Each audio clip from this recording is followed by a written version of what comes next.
பாரதிய ஜனதா தலைமையிலான தேசிய ஜனநாயக கூட்டணி வேட்பாளர்களை ஆதரித்து புதுச்சேரி அண்ணா திடலில் மத்திய அமைச்சரும் பாரதிய ஜனதா கட்சியின் மூத்த தலைவர்களில் ஒருவருமான மத்திய அமைச்சர் ரவிசங்கர் பிரசாத் பரப்புரை மேற்கொண்டிருக்கிறார்.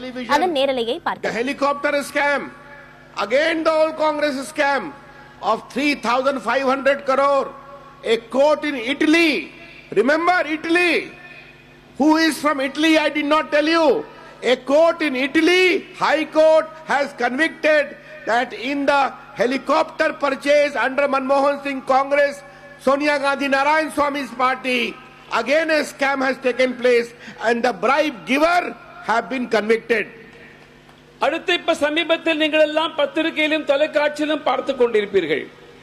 ஹெலிகாப்டர் வாங்கின விஷயத்திலே ஊழல் இப்போது வந்து கொண்டிருக்கிறது.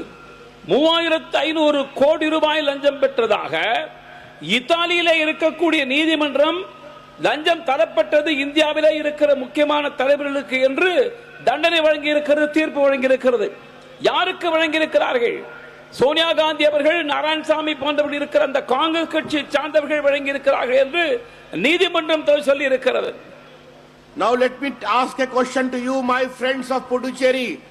If in Italy, those of the helicopter company who gave the bribe have been convicted, if bribe giver have been convicted, those who took the bribe should be prosecuted or not?